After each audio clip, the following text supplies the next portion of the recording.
It's time to accelerate. Hi, this is Andy. Welcome to another edition of Frontline Friday with my regular and very special guest, Bridget Gleason. Now, before we get to the show, Bridget and I have a favor to ask of you. We'd really appreciate it if you took time right now to leave a review for this show on iTunes. And while you're there, click the button, subscribe to Accelerate. Make sure you get Frontline Friday automatically each week. Also, we need to hear from you. More specifically, we need your sales questions. What can we answer for you? What challenges do you have that we can help you with? So go to accelerate.fm/frontline and enter your question there. Each month, we're going to select one listener's question to be the question of the month. And the winner will receive a $50 Amazon gift card. So remember, go to accelerate.fm/frontline to give us your question and maybe win $50. So Bridget, how are you today? I have to say I'm fantastic. I didn't get a chance to ask. Fantastic. I'm branding. My fantastic. I didn't want to. I was so excited to say it. I couldn't even let you finish. So happy New Year to my fantastic co-host. So holidays were good for you? Holidays, awesome. No complaints. Spent some time in California and all good. What about you? Yeah, everything's good. So any New Year's resolutions, Andy? New Year's resolutions? Are you a New Year's resolutions guy?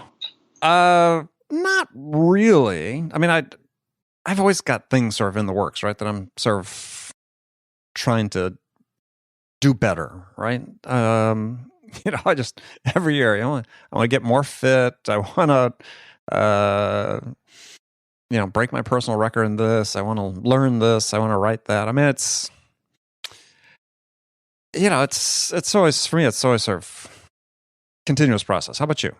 I don't know. I don't really have any New Year's resolutions. Like I don't think about them that way. Although I do, maybe similar to you, look at the new year as, is there a theme or anything in particular that I want to make sure that I accomplish this year? So maybe not a resolution, but maybe a theme or a focus for the year that's important. Yeah, in my business, we've got some new things we're going to be doing that I don't want to say product launches, but quasi product launches, new services.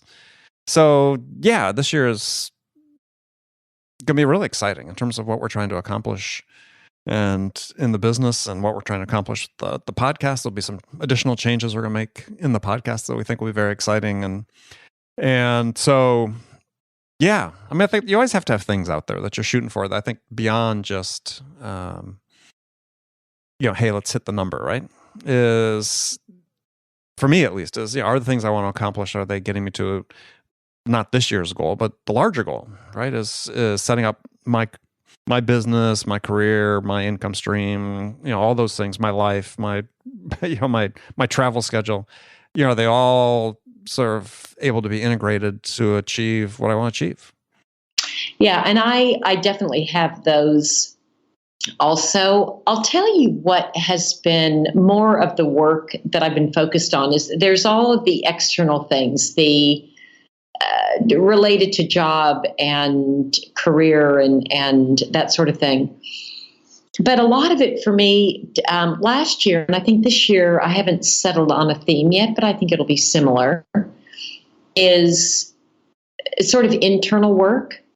Mm-hmm. And particularly in sales, it's such an internal game, being able to stay motivated and care about the number and be driven to achieve a number, but also know that you aren't the number.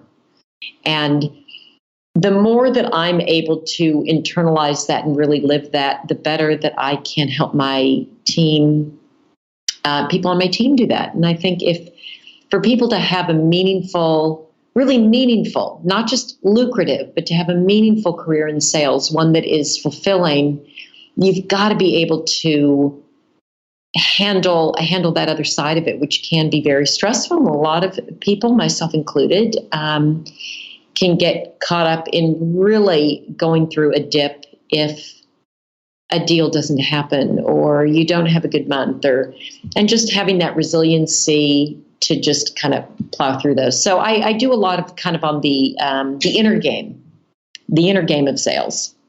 Yeah, well, I think that's really important. I mean, I think it's, and I was hopefully as people understood, I was alluding to that as well, is you and I in the general scale of things are, as we said before, we're not millennials. But nonetheless, even though we've been in careers for a long time, I never really feel like I've reached the end point, right? In terms of being the best version of myself. And I was sort of thinking about that earlier today. It's like, I sort of compare it to like my father, who retired at relatively early and was just sort of done. And I'm, not too different in age than he was when he retired. And I've got all these things I need to accomplish. I want to accomplish, right? I mean, they're almost becoming a need. The fact I want to accomplish them so much. Things I want to create and things I want to improve in myself. That it keeps you motivated. Yeah, and I think I think it keeps you motivated. It keeps you engaged. It keeps you connected. And I think there's just something about kind of that drive and the curiosity and wanting to accomplish that keeps us connected to others, because typically you can't do them in a vacuum. So I think that's another aspect of it that's important, is this community and staying connected. Well, and I think the connection in sales also extends to our buyers, to our customers, right? I mean, that's part of what we learn, or how we get feedback, is about whether what we're learning is effective, right? I mean, we've got things that we all have a mental checklist, or we should if we don't, of, hey, in this situation I could do this better. What am I not doing? What would be some of the keys that I could serve, clues I could key on when I'm in those situations to make different choices? It never stops. I mean, if you find that you're not having those types of self-conversations about self-improvement, and not saying you're kicking yourself, that's not it. It's looking forward. Hey, I did well. How can I do even better? Then you're probably just a little too self-satisfied, and you're in danger of being left behind. Yeah, and I don't think everybody feels that way, Andy. I don't think, and I guess, maybe you and I are wired that way. And I would say in sales, I think it's an important quality to have that ambition and that drive and the curiosity. You and I had a recent podcast talked about the importance of curiosity and empathy. Right. So I think in sales, it's an important quality. I don't know that if in all professions it's important, or even maybe in life people choose to live lives differently. And sometimes I do envy the people that aren't so driven. Like, why was I born like a little pit bull, like that I've just got to go after the prize? Like, sometimes I wish I were, I don't know, like a lazy lab or something. I can just relax and, play with the ball if it comes in front of me, and otherwise not worry about it. Yeah, you could probably get a prescription for that. Well, that's probably true. And I don't even want to do that. Like, I'm happy with my, but I think we had this conversation in one of our sales meetings this week, and we were talking about reps at certain points in time, and not everybody does it, that kind of call it in. Mm-hmm. They got to a place, sure, they kind of call it in. And God, I'm not a caller inner. I don't call it in. Like, I just, so similar to you, I'm continually challenging myself, and it's not, I'm competitive, but I'm primarily competitive with myself, for sure.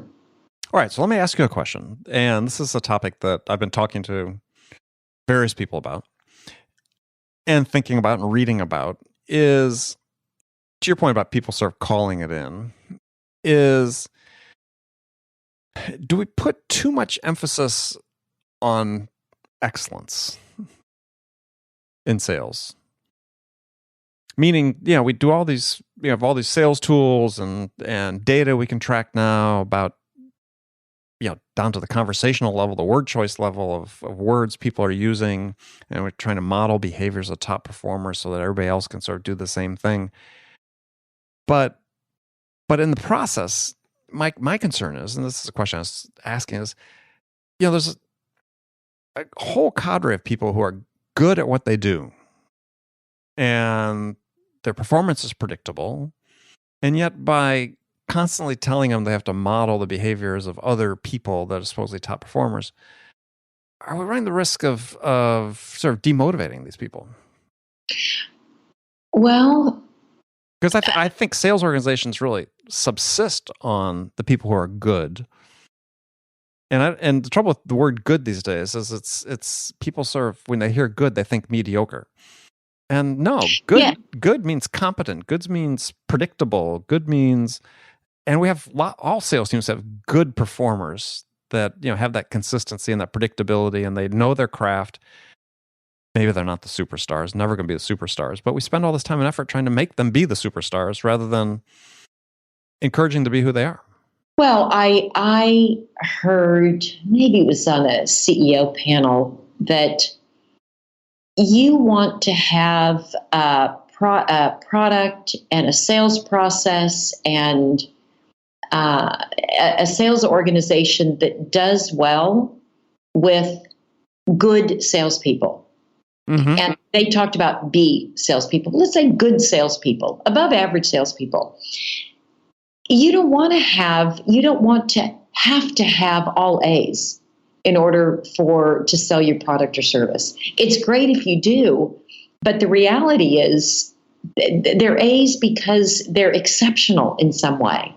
So meaning that's not the norm. And I agree with you. I don't think we should, when somebody is good, that we should assume that that's mediocre. And somebody that's consistent and does the job, maybe they're not setting the records every year, but they're just good, consistent workers. I think there's a lot to be said for that. Yeah, well, I do too. And I think that's really where the heart of many sales organizations, and quite frankly, I think they get overlooked because managers tend to be so focused on either the stars or the people not performing at all, of which, just from a mathematical distribution, you're always going to have a distribution, right, of people serving those three tiers. But I even don't like the use of the term B players. If somebody is good at what they do, I think calling them B players is kind of a pejorative. And I think that them hearing themselves referred to as B players is really counterproductive. Yeah, I agree with that. What would you call them that's not pejorative? Like, how would you? I would call them good. These people are good at what they do. Okay, that's good. That's good. I like that. I mean, I think it's time for good to come back in a way, at least in sales, that what it really means is it is good. And we're not saying that with air quotes. We're saying it's good. These competent. Because the thing with the superstars oftentimes in sales is performance is a little unpredictable. When it's good, it's great. And they like to swing for the fence. Right. When it's good, it's great. When it's not, it's horrible.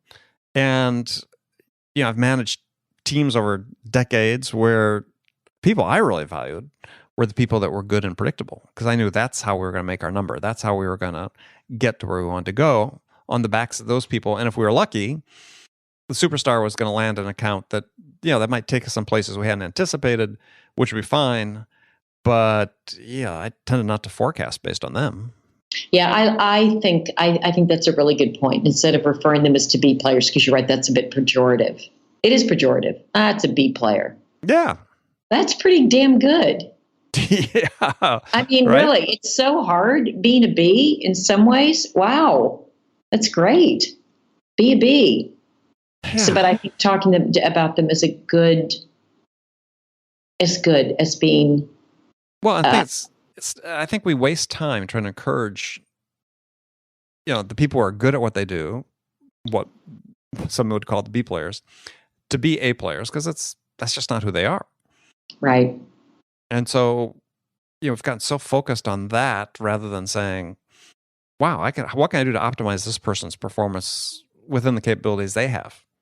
Yeah, and I think also recognizing just inherent strengths and weaknesses of the individual and really working to make that person the best he or she can be and wants to be. Because a lot of it takes a lot of work to get better. It takes a lot of work, and some people, they may not have that prioritized. There may be other things in their lives that they're going to prioritize to be great. Or it's possible they just don't have the capabilities, and that's fine too. Or they don't have the capabilities, and that's absolutely fine too. There's a lot of things that I wish I were good at. Right. So we talk about this year. So one of the things for me this year, one of the soapboxes I'm going to be on is trying. Well, I was trying to work with executives and managers to say, look, we need to reorient your perspective in terms of the various tiers within your sales organization, because as a leader, what you should value most of all is predictable productivity.